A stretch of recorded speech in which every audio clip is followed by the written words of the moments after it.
Demorou, mas chegou. Hoje é dia de Daniel.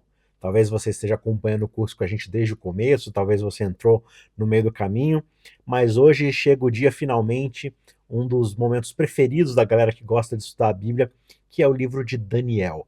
E se você está acompanhando, você deve ter percebido que na semana anterior, né, na última sexta, a gente não teve aula, e isso aconteceu porque eu estava quase terminando a aula de Daniel, pelo menos a parte histórica, e eu resolvi refazer toda a estrutura da aula, reorganizar as coisas, por causa de alguns insights que eu andei estudando e que eu vou trazer aqui para vocês. Eu tenho certeza que vai ser bem legal, vai ser bem enriquecedor para o seu estudo. Lembrando que, assim, talvez você esteja com a expectativa de estudar Daniel por causa das datas, das profecias, dos gráficos, mas esse daqui, no curso aqui da História de Deus, não tem sido o nosso enfoque. O nosso enfoque é estudar a Bíblia como uma história, como uma narrativa e como ela vai se revelando, se desdobrando, se conectando entre um livro e outro, livro após livro, para mostrar para gente a história da redenção, a chegada do Messias, aquele que vai resolver o problema do pecado, que vai restaurar a aliança, que vai nos reconectar com Deus e nos tirar daquele que é o exílio. E por falar em exílio, quando a gente fala de Daniel, esse é um livro bastante interessante, porque ele está aqui bem no coração do exílio, né? Daniel ele é basicamente, assim como Ezequiel, que é o seu conterrâneo, situado bem aqui nos 70 anos de Babilônia, né? Daniel ele está presente aqui, o livro é escrito durante esse período aqui, então a gente estudou já os profetas maiores, começando por Isaías, que está bem lá 100 anos atrás de tudo isso acontecer, já profetizando sobre o que aconteceria. Depois a gente vai para Jeremias, falando aqui de novo, claro, dos profetas maiores, né? Você tem Miqueias, Naum, Sofonias, Abacuque, que a gente vai estudar também nas próximas aulas. Mas falando dos maiores, a gente tem Jeremias aqui, Isaías 100 anos antes, e agora Daniel e Ezequiel no exílio. A gente já falou do ponto de vista aqui de Ezequiel, nós estudamos o livro dele nas aulas anteriores, e hoje finalmente chegou o momento onde a gente vai estudar o livro de Daniel. E como eu falei, Daniel ele é o único livro que abrange todo o exílio. Ah, mas você não acabou de falar que Ezequiel também fala do exílio? Sim, mas Ezequiel ele narra as coisas a partir do ponto de vista de alguém que já está no exílio, que inicia toda a história, toda a sua narrativa do seu livro lá no exílio. Daniel não. O livro começa mostrando que ele já era um adolescente ali, o livro narra, né, o primeiro capítulo, e ele é levado cativo para a Babilônia durante ali a primeira onda dos exilados. Lembrando que Babilônia atacou Jerusalém 3 vezes antes de destruí-la completamente, de destruir o templo e tudo mais. E Daniel ele foi levado na primeira onda, né, no primeiro ataque ali da Babilônia. E lá na frente ele já é um homem bem mais velho quando os judeus finalmente começam a voltar, a retornar a Jerusalém após os 70 anos de exílio lá em 536 e 537 antes de Cristo. Então a gente vê aqui Daniel abrangendo, né, o seu livro abrangendo a narrativa de todo esse período, tanto antes do exílio como após o exílio, inclusive. E como é que ocorre a cronologia aqui do livro de Daniel?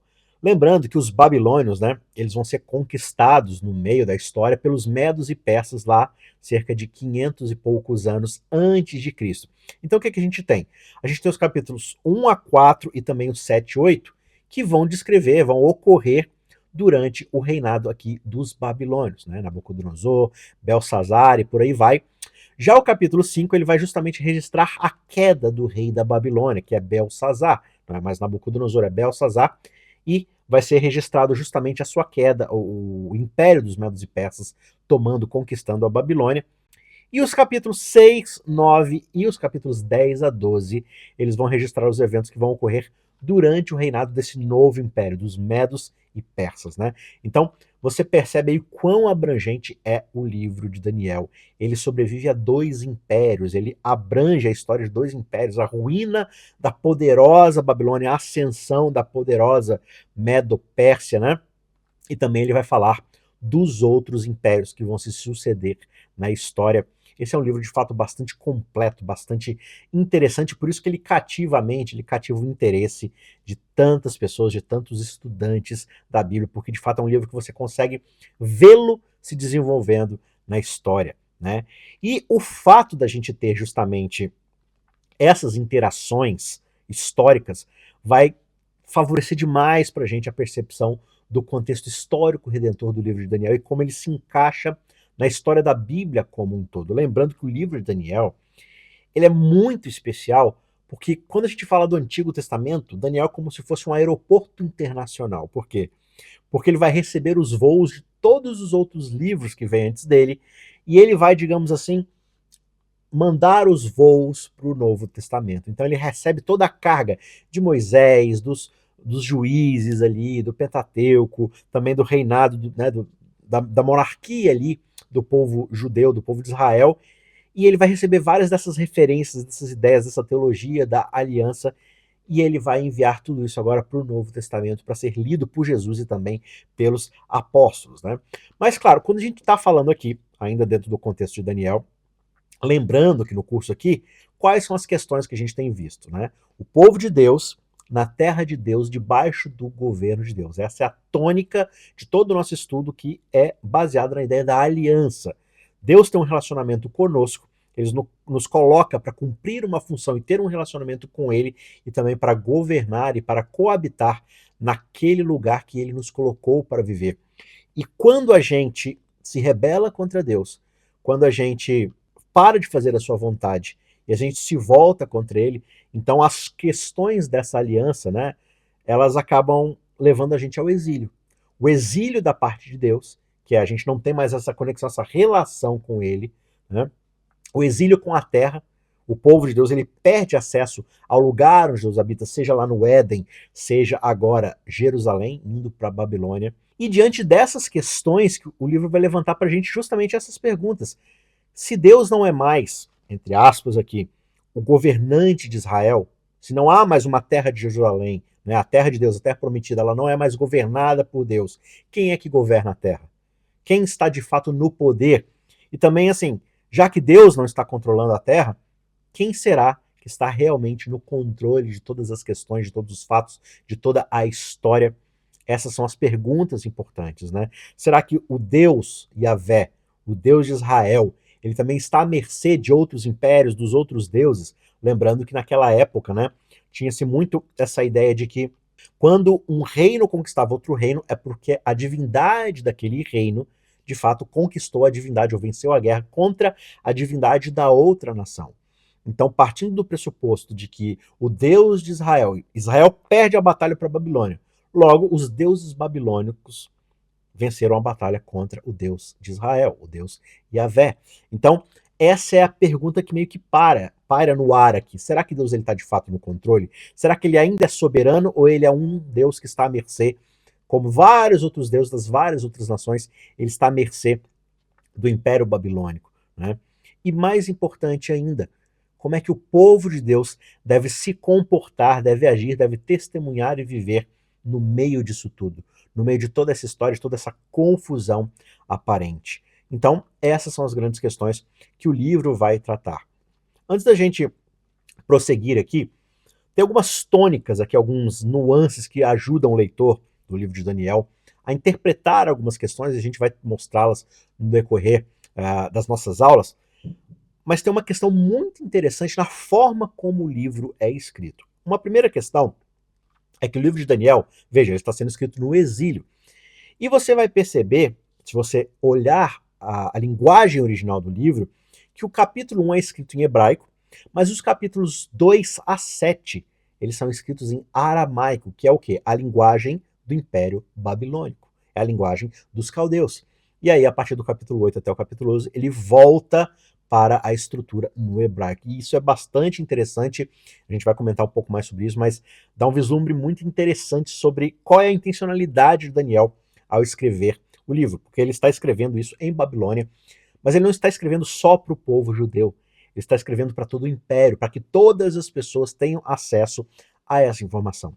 Mas tem uma outra questão aqui que eu quero mostrar para você, que é bastante interessante quando a gente lida com o livro de Daniel, que é o uso aqui do nome de Deus. Né? Lembrando que Deus ele é conhecido pelo povo judeu, pelo povo de Israel, como Yahvé, o Senhor. Senhor, sempre que você lê aí na sua Bíblia Senhor com a letra S maiúscula, né, começando a ler com um S maiúsculo, é o original ali, é a tradução do original que significa Yahvé, o Senhor. Ou seja, é o nome da aliança. Lembra lá atrás? Como é que a gente vai te conhecer? Qual é o teu nome? Não, eu sou. Eu sou o Senhor, Yahvé, eu sou o Senhor de vocês. Todos saberão que eu sou o Senhor de Israel. Então, Israel está debaixo de uma aliança com o seu Senhor, que é Deus. Só que aqui no livro de Daniel, quase sempre, amplamente aqui, Deus ele vai ser retratado como o Altíssimo, não o Senhor, não o Yahvé, mas o Altíssimo. Isso é bastante interessante, porque parece que Daniel está querendo enfatizar aqui que Deus ele não está restrito à aliança dele com Israel. Deus ele é o Deus sobre todos os povos da terra. E aí você pega essa informação de que Deus é utilizado por um nome mais amplo, mais abrangente, mais universal, com a ideia de que Daniel está escrevendo esses testemunhos ali no Império Babilônico em aramaico, numa linguagem universal, ou seja, de todo o império, para que todos possam ler. Isso mostra como Deus ele quer usar o profeta para alcançar todo mundo. Não está restrito simplesmente a um povo específico, né? A coisa é muito mais ampla, não se trata apenas dos judeus. E aí, quando a gente vai para o capítulo 9, é ali que o nome Yahvé, ele finalmente vai aparecer. Por quê? Porque é justamente no capítulo 9 quando Daniel ele começa a orar a Deus, ele estuda ali o livro de Jeremias, ele descobre que o exílio está para acabar, e ele quer agora relembrar Deus, claro, né, dentro de uma linguagem humana, mas ele quer relembrar a Deus das suas promessas. Que promessas? As promessas feitas na aliança, de que Deus os traria de volta para a terra prometida, para o lugar que ele prometeu dar aos seus antepassados. Ou seja, Daniel começa a orar ao Deus da aliança, e é ali, na oração, que ele vai começar a se dirigir a Deus como Yahvé. Ou seja, quando ele ora sobre o fim do exílio, ele invoca justamente o Deus da aliança, o Deus das promessas, o Senhor do pacto. Então isso é bastante interessante, lembrando que o capítulo 9 também já está agora escrito em hebraico e não em aramaico. Então são algumas informações assim, meio técnicas, mas elas enriquecem muito a leitura, porque quando você for ler a história, você vai perceber como é que ela está assim, lindamente estruturada. E eu quero mostrar isso para você agora de uma forma gráfica, como o livro de Daniel ele é muito bem pensado na sua estrutura, na sua linguagem, nas suas inclusões e ausências, como a gente viu aqui na questão do nome de Yahvé, o nome do Deus Altíssimo, né? Na estrutura como Daniel é desenhado. Olha só que interessante aqui. A gente tem aqui um quadrinho representando cada um dos 12 capítulos de Daniel. Lembrando que os capítulos 10 e 12 são, na verdade, uma escrita só. Né? Eles estão divididos na sua Bíblia, mas eles são uma unidade básica, ali, um bloco de texto corrido. Ele foi dividido para facilitar a sua leitura e você conseguir achar ali, mas é uma coisa só, é um bloco de texto só e ele deve ser encarado como tal. Né? Então é como se a gente chegasse no 9 e no 10 e aí acabou. Mas a gente tem o 10, 11 e 12, mas é uma coisa só. Informação técnica, voltamos aqui para a estrutura. Olha só que interessante como o livro ele é organizado de forma intencional. A gente tem o capítulo 1 aqui, com a introdução, a premissa básica do que é o exílio, de quem é Daniel, apresentando ali os personagens da história. E aí, como eu falei, olha só, o capítulo 2 até o 7, ó, 2, 3, 4, né, 5, 6 e 7, esse bloco aqui, que mostram as principais histórias aqui de Daniel, eles estão escritos em aramaico, a linguagem dos caldeus, a linguagem do império. E o capítulo 1 e o restante, né, do capítulo 8 até o capítulo 12, eles estão escritos em hebraico. Mas olha só que interessante, os temas dentro do livro de Daniel, ele meio que se espelham. Eles estão dentro de uma construção, de uma pirâmide, a gente vai ver isso com um pouco mais de detalhe, que é aquilo que a gente já estudou nas outras aulas, que é o famoso quiasmo, o espelhamento, os degraus que vão se encontrar no meio do X ali, por isso quiasmo, X. Então olha só que interessante, essa estrutura aqui do livro de Daniel, ela é feita justamente para recapitular e expandir a história de Daniel. Então todas as profecias, toda a linguagem que é utilizada lá na frente, ela é na verdade uma recapitulação e uma expansão daquilo que acontece na primeira metade do livro. Agora, eu quero mostrar para vocês como é que esse espelhamento está muito bem desenhado dentro do livro de Daniel, e você vai começar a perceber aquilo que talvez você não tivesse se atentado, e isso vai te ajudar demais assim a entender o livro como um todo. Lembrando, essa não é uma aula para você ficar lá no calendário, marcando data, fazendo gráfico, planilha, não é essa a ideia. É a gente enxergar qual é a história, qual é a narrativa e o desenvolvimento do contexto histórico redentivo dentro do livro de Daniel. Mas eu tenho certeza que você vai achar a aula riquíssima, não só essa, mas as próximas 4 aulas, é isso aí, nós teremos 5 aulas de Daniel. Essa é apenas a aula introdutória, mas eu quero mostrar para você nessa aula introdutória a estrutura do livro de Daniel e como, assim, Daniel é usado por Deus, pelo Espírito Santo, ele faz uma obra de arte aqui nesse livro. Olha só, eu marquei aqui os capítulos 1, 2, 3, 4, 5, 6, 7, 8, 9, 10, 12, né? Então tá toda a estrutura aqui. Mas olha só, eu separei por cores aqui para justamente refletir a ideia do espelhamento que a gente vê nesses quadrinhos aqui.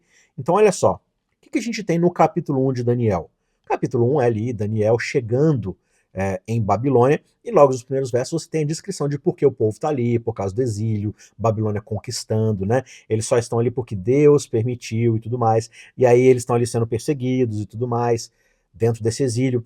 Então, basicamente, o tema do capítulo 1 é exílio e o povo de Deus aflito. O povo de Deus perseguido, exilado por causa do pecado de Israel ali e tudo mais. O que a gente tem no capítulo 9, que é o capítulo que espelha o capítulo 1? Então perceba aqui, ó, A, né, é o degrauzinho A, e o degrauzinho A espelhado. Então capítulo 1, capítulo 9. O que a gente tem lá no capítulo 9? Daniel ele começa a estudar Jeremias e ele percebe que os 70 anos profetizados por Jeremias para o exílio estão acabando. E aí ele faz uma oração a Deus, rogando para que Deus cumpra a promessa e leve o povo de volta do exílio para a terra prometida. Então, se no capítulo 1 a gente tem o exílio, no capítulo 9 o que é abordado é justamente a ideia do retorno do exílio, o fim do exílio. Mas se no capítulo 1 o povo de Deus está exilado, no capítulo 9, para que o povo volte do exílio para casa, o próprio Messias será exilado. Ele viverá e será afligido, será perseguido, né, e sofrerá aqui dentro da história humana para que isso possa acontecer. Então a gente vai estudar um pouco mais sobre isso também, mas olha só que interessante, né? O espelhamento dos capítulos 1 e 9. Então aqui você tem o capítulo 1 e aqui você tem o capítulo 9. Aí a gente vai para o capítulo 2, o segundo degrau dessa nossa escadinha, desse nosso quiasmo. E o que a gente tem aqui no capítulo 2 de Daniel? A gente tem a famosa história do sonho do rei com a estátua de Nabucodonosor. Você lembra lá, cabeça de ouro, peito de prata, quadril de bronze, pernas de ferro, pés misturados com ferro e barro e tudo mais, simbolizando o quê? 4 impérios que seriam derrubados pelo reino de Deus, que é a pedra que vem no final e quebra toda a estátua, né? Então você tem aqui essa tipologia desses reinos históricos e como o reino de Deus vai interferir na história como um todo. Espelhado com o capítulo 2, o que a gente vai ter aqui? Os capítulos 7 e 8. Eles estão aqui, dentro desse bloco, justamente 7 e 8, espelhados com o capítulo 2. O que a gente tem no capítulo 7? Você vai se lembrar mais uma vez, é o sonho de Daniel dos 4 animais. E esses animais todos estão em paralelo com os 4 elementos da estátua. Só que a gente tem uma ampliação muito interessante quando a gente vai para o capítulo 8, a gente tem um zoom ali, né, uma descrição de 2 dos impérios, mas que começa a falar sobre um outro ser ali, mais escatológico, ou seja, mais dentro de um contexto do futuro, da história, mas que algo acontece também de forma cosmológica, ou seja, não é simplesmente um tipo na história, né? Não é simplesmente um cumprimento histórico terrestre, mas existe algo acontecendo no plano de fundo. Esse reino de Deus ele não vem simplesmente para destronar reinos humanos, mas também para batalhar contra um reino que desde o início da história humana tem batalhado por trás da cortina, por trás da história, contra o reino de Deus.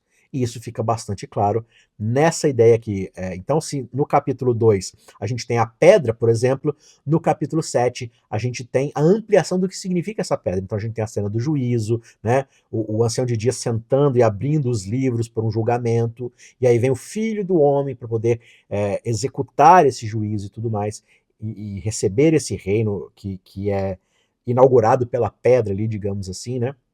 No capítulo 8, a gente descobre que isso ocorre, esse julgamento ocorre por meio da purificação do santuário, que é o trono de Deus. Tem umas informações bastante legais aqui numa das aulas sobre Daniel 7 e 8, para a gente entender o que de fato é o santuário, e Daniel ele deixa isso muito claro para a gente.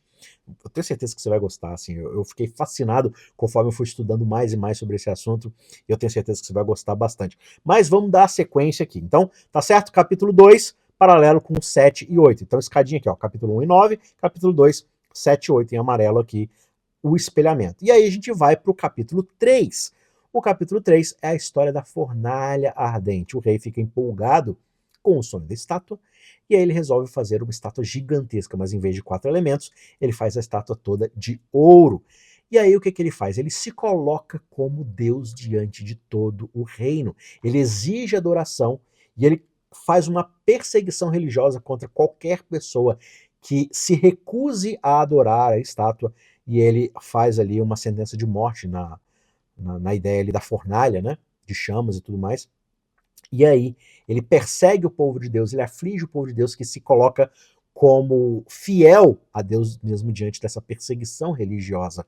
Mas há um livramento ali do povo de Deus por meio dessa figura maravilhosa ali, desse que talvez seja um anjo, que talvez seja o filho do homem, essa figura misteriosa ali que aparece, e a gente vai se aprofundar um pouco mais sobre isso, mas fica bastante claro ali, e Nabucodonosor ele fica assim, maravilhado com aquilo. Mas, basicamente, qual que é o tema do capítulo 3? Perseguição religiosa, um homem exigindo adoração divina para si mesmo, ou seja, uma figura humana exigindo adoração divina, e perseguição religiosa contra aqueles que recusarem. Em paralelo com isso aqui, né, o verdinho, capítulo 6 aqui, a gente tem o quê? A história da Cova dos Leões. Qual que é o grande tema resumido da Cova dos Leões? Um rei, claro que a postura dele é um pouco diferente, mas a trama é a mesma. O rei exige o quê? Adoração. Ele faz um projeto de lei que exige adoração por meio da oração apenas para ele, o rei, como uma figura divina. Então, um homem exigindo tratamento divino, adoração divina, assim como Nabucodonosor no capítulo 3. E o que vai acontecer com aqueles que se recusarem a adorar divinamente um homem? Perseguição religiosa, pena de morte. É o que acontece no capítulo 6, quando Daniel é jogado na cova dos leões, mas mais uma vez o povo de Deus ali aflito é salvo por meio da proteção divina. Então, mais uma vez, a gente tem o espelhamento aqui dessas duas histórias. Então, você percebe que a coisa está crescendo e conduzindo para um ponto central. Então, no começo, o exílio e o retorno ao exílio. Logo em seguida, a ideia dos impérios ali que perseguem o povo de Deus, que batalham, que constroem reinos poderosos para si mesmos, mas que são destronados um após o outro, e por fim o reino de Deus se estabelece. Mas todos esses reinos, e aí o capítulo 3 e 6 mostram pra gente, eles só ocorrem por causa da postura, do desejo humano de querer ser como Deus, de estabelecer projetos de poder até o ponto de achar que são o próprio Deus e exigem adoração sobre isso. E aí, para fazer a gente entender toda essa estrutura, e tudo isso que eu estou falando é muito importante para a gente entender as profecias e como elas vão se desenvolver, sobre o que Daniel está falando nos capítulos proféticos. Então, as histórias elas vão ajudar a gente a entender a trama das profecias. Então, é muito importante a gente entender a história primeiro, para depois a gente ir para as profecias e o que elas estão dizendo, qual é a mensagem principal delas. E o que a gente tem aqui, então, no centro do livro de Daniel? Lembrando que é um X, né? Então, você está vendo que tem a escadinha. Capítulo 1 e capítulo 9, capítulo 2 e capítulo 7 e 8, capítulo 3 e capítulo 6. E agora no topo da pirâmide, no topo da escada, no centro do X aqui, a gente tem justamente os capítulos 4 e 5. No capítulo 4, a gente tem o orgulho de Nabucodonosor. Aquele que se acha como Deus, que é orgulhoso, que como homem quer ser colocado numa postura divina, ele vira uma besta, ele é humilhado. Só que essa humilhação faz com que ele seja, ou que ele caia em si e se arrependa, e ele pede perdão a Deus, ele reconhece que somente Deus é o Todo-Poderoso. E com isso ele é restaurado a toda a sua glória, toda a sua majestade, reconhecendo que Deus é o rei sobre todas as coisas.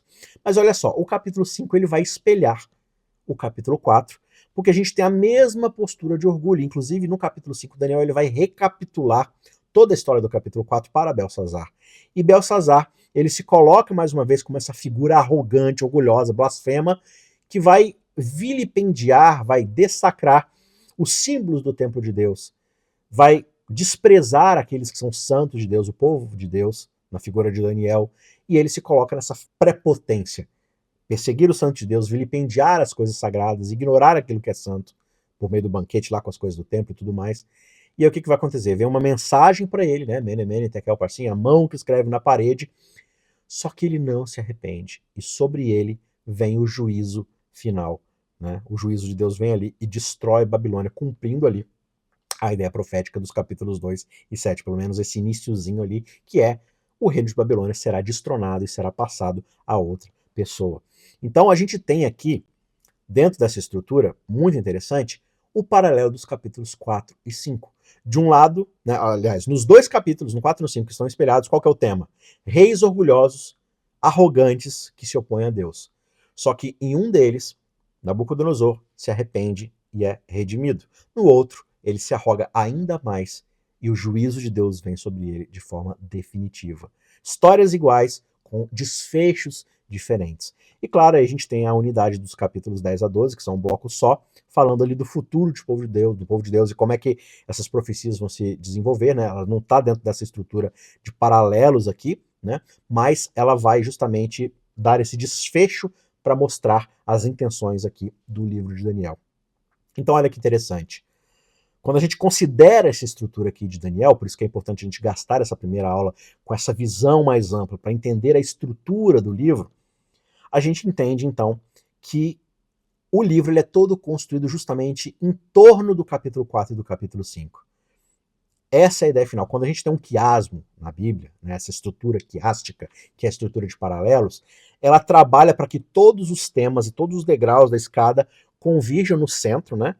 E o centro é o ponto principal, é a lição de moral, é o que o autor de fato quer ensinar para o seu leitor. E como a gente entende os capítulos 4 e 5 aqui como o ponto central da história, é justamente entendendo que a incrível humilhação desses reis, desses homens, e as suas diferentes respostas é a grande questão que Deus quer trabalhar. O reino de Deus virá, e esse reino vai redimir os humildes e vai destruir, humilhar os orgulhosos. Não existe nenhum reino, no fim, que vai subsistir. Por mais poderoso que você seja, o reino de Deus vai vir e vai destronar qualquer que seja o rei mais arrogante possível. Né? Mas existe essa dualidade nesses dois capítulos. Né? Existe perdão, existe arrependimento, mas existe o juízo final e definitivo, né? Que é o destronamento, a perda do poder. Né? Então, quanto mais a gente reconhece que Deus é todo-poderoso, que Deus é altíssimo, mais nós ganhamos relevância dentro do seu governo. Quanto mais nós nos arrogamos e declaramos independência dele, mais esse poder é tirado de nós, porque ele não pertence a nós. Né? Então essa que é a grande ideia aqui, dentro dessa estrutura do livro. Se a gente entender essas duas histórias, a gente consegue entender melhor as profecias e o desenvolvimento do livro. E aí, é o que eu falei, lembrando aqui, as histórias da primeira metade, esses paralelos com essas narrativas aqui, elas vão justamente ajudar a gente a entender as visões dessa segunda metade, ou seja, dos capítulos 7 aqui até o capítulo 12. Lembrando que, assim, esses capítulos, 7, 8, 9 e o 10 a 12, eles mesmo, meio que são a mesma coisa. Só que o que vai acontecendo? No capítulo 7 ele fala um pouco e dá alguns sinais. No capítulo 8 ele se foca e dá mais alguns detalhes. No capítulo 9 ele vai dar um paralelo ali e vai tratar de um outro assunto, mas ele vai voltar e vai expandir ainda mais e dar explicação aos capítulos 7 e 8. E nos capítulos 10 a 12 ele vai dar um super zoom e descrever com bastante detalhe o que está acontecendo nos capítulos 7, 8 e 9. Então veja, ele dá o zoom, expande, dá o zoom, expande, detalha, descreve. Né? Então são todas as mesmas ideias, mas elas vão ser cada vez mais detalhadas com uma ideia só dentro desse contexto profético, ou seja, o contexto das histórias. Essas profecias são ilustradas e explicadas a partir das histórias dos primeiros capítulos. E o que essas histórias querem ensinar para a gente? Que existe apenas um Deus Altíssimo no céu. E qualquer ser humano que se arrogue no direito de buscar a adoração divina será humilhado e o seu reino acabará. E no final, o reino de Deus será final e definitivo. Né? Será todo poderoso e vai restaurar, redimir e trazer juízo contra todo o mal e contra toda a tirania desses reinos. É basicamente essa a ideia. Isso fica muito claro nas histórias, mas ainda mais no contexto das profecias. Agora, eu quero mostrar uma outra estrutura aqui, uma outra divisão dos capítulos, que é o que a gente vai seguir agora nas próximas aulas, que eu tirei quando eu estava estudando o Dr. Zdravko Stefanovic, que é um teólogo adventista, que escreveu um comentário verso a verso, palavra a palavra, sobre o livro de Daniel. E é um comentário bastante interessante, infelizmente ele só tem em inglês, né? Não tem em português, mas se você tiver condição de ir atrás, vale, é bem difícil de conseguir, né? Não é muito fácil não, mas vale muito a pena.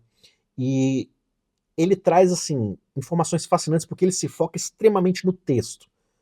Né? Ele não fica nessa ideia de você especular através do jornal, online, acontecimentos aqui e ali que nem aconteceram ainda, né? de código de barra e de não sei o que lá. Não. Ele se foca no texto bíblico e o que Daniel se revela sobre o Antigo Testamento e sobre o Novo Testamento.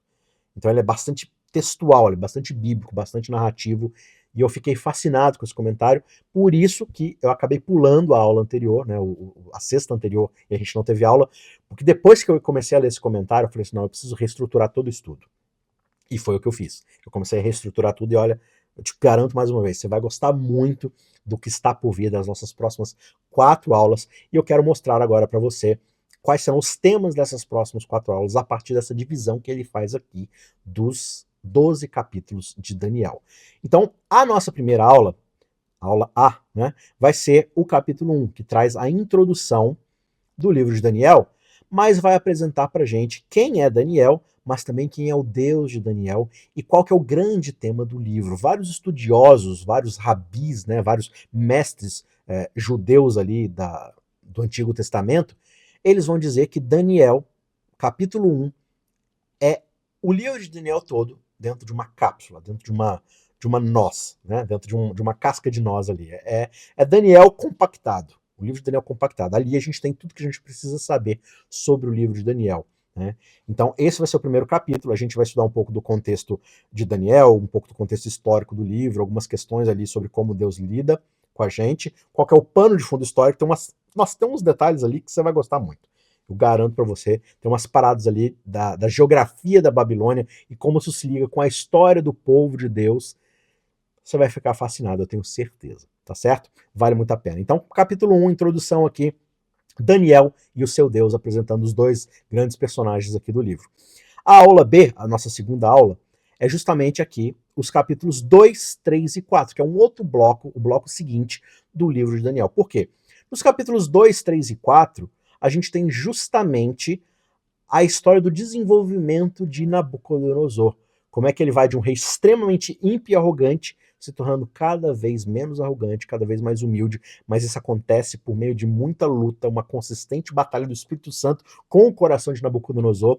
Então, basicamente, os capítulos 2, 3 e 4, eles mostram Nabucodonosor, mas mostram também como é que Deus lida com indivíduos, especialmente indivíduos rebeldes. Nabucodonosor ele é um tipo daqueles que não são do povo de Deus, que são ímpios, mas que Deus os alcança mesmo assim para sua honra, para sua glória e para o seu propósito de abençoar toda a nação. Então, os capítulos aqui, 2, 3 e 4, a gente vai estudar como é que isso acontece a partir da figura de Nabucodonosor. E aí a gente tem o bloco C da aula, vai ser a nossa quarta aula aqui, né, considerando essa como a primeira aula. Então, segunda aula aqui, terceira aula aqui, quarta aula, capítulo 5, aí pulo 6, a gente tem o 7 e o 8. Por quê? O capítulo 5, ele é sobre Belsazar. Lembrando lá, né, a escrita na parede, o rei Belsazar. E você vai perceber, lendo o 7 e o 8 no comecinho, que tanto o 7 quanto o 8, eles começam dizendo, Daniel, no primeiro ano do reinado de Belsazar, no terceiro ano do reinado de Belsazar, ou seja, os capítulos 7 e 8, eles são escritos durante o reinado de Belsazar. E olha que interessante, Daniel, ele meio que escreve, de acordo aqui com o Zdravko Stefanovic, ele dá essa ideia, eu achei fascinante, ele dá a ideia de que, assim, os capítulos 7 e 8 que lidam com as bestas, com os reinos arrogantes que se voltam contra Deus e se orgulham a ponto de quererem ser divinos, que vilipendiam as coisas santas, que zombam de Deus, que blasfemam contra Deus, todas essas figuras que são meio que abstratas, né, são figuras abstratas, os reinos, os animais ali, as bestas e tudo mais, isso é concretizado a partir da figura desse personagem chamado Belsazar. Porque Belsazar ele é protótipo, ele é o tipo de todos esses reinos, essas bestas, esses personagens que vão se arrogar contra Deus. Então quando a gente olha para Belsazar, a gente sabe exatamente como é que uma besta se comporta. A gente percebe na história do capítulo 5, a gente vai ver nessa aula, como é que os comportamentos de Belshazzar são exatamente os comportamentos desses reinos ímpios que vão oprimir o povo de Deus, perseguir, que vão se voltar contra Deus e por aí vai. Então esses são os capítulos 5, 7 e 8. E, finalmente, na nossa última aula do bloco D, a gente tem os capítulos 6, que a gente pulou aqui, né? E os capítulos 9, e aí, como eu falei, o 10 a 12 é um bloco só. Né? Esses 3 capítulos são um texto só, são uma questão só. Então é o 6, 9 e o 10 a 12. E o que, que a gente tem aqui? No capítulo 6, lembrando, é a história de Daniel. E você vai se lembrar que Daniel está lidando com Dario, ou seja, não é mais Babilônia, agora são os medos e persas. E os capítulos 9 e 10 a 12, eles são escritos justamente no reinado de Dario e de Ciro. Então, eles estão ligados pelo mesmo tempo. E o que, que a gente tem aqui? A gente tem um rei, né, tanto Dario quanto Ciro, que se simpatizam por Daniel, apesar de um comportamento não muito diferente de outros reinos ímpios, né, mas eles simpatizam com Daniel, eles simpatizam com o povo de Deus. Por quê? Porque é Ciro quem vai dar o edito, que vai dar o decreto para que o povo possa voltar para Jerusalém. Então é um rei ali, né, que se simpatiza com o povo de Deus. E você vai se lembrar que Isaías, né, Deus vai chamar lá em Isaías o rei Ciro de Messias. Ciro é um tipo de Messias. Então, no capítulo 9 e nos 10 a 12, a gente tem a figura muito forte ali do Messias. Esse Messias, o Messias, que aparece para livrar o povo, para tirar o povo de um exílio definitivo, do exílio do pecado. Esse grande Messias vai aparecer como essa figura do Filho do Homem, essa figura que trará uma resolução para todos os nossos problemas. Mas ele entra como essa sombra do capítulo 6, que é Ciro, como esse tipo de Messias. Ele traz o livramento, digamos assim, de um exílio físico, geográfico, mas apontando nas profecias ali para a ideia de um Messias que virá para acabar com o exílio em definitivo, o exílio do pecado, o exílio edênico. Então é muito legal. Olha, quanto mais eu li esse comentário, quanto mais eu fui estudando, mais foi explodindo minha cabeça. E eu tenho certeza, assim, que você vai ficar fascinado com esse estudo. Assim, eu tentei resumir o máximo possível para não ficar pedante, sistematizar, deixar o mais mastigadinho possível, mas eu tenho certeza que vai mudar a forma de você ler. Não radicalmente, mas vai te dar, assim, uma nova perspectiva, um vislumbre muito aprofundado sobre o que é o livro de Daniel e o quanto esse livro é rico, o quanto ele é maravilhoso. Então, fica aqui o meu convite. Nas próximas sextas-feiras de dezembro, para a gente encerrar o ano, nós vamos estudar aqui o livro de Daniel de uma forma fantástica, a partir dessas ideias aqui que eu coloquei para vocês. Na próxima aula, nós vamos estudar o capítulo 1, Daniel e o seu Deus, né, o Deus de Daniel, e eu tenho certeza vai ser muito edificante, vai abençoar muito você, como tem me abençoado também. Tá certo? Eu me despeço por aqui, com dor no coração, porque eu queria continuar aqui esse contexto, mas também a aula vai ficar muito grande se eu prosseguir, então a gente vai quebrando aí em pedaços menores, estudando a cada semana, tá certo? Eu te espero na sexta que vem para estudarmos o capítulo 1. Que Deus te abençoe e até lá. Tchau, tchau.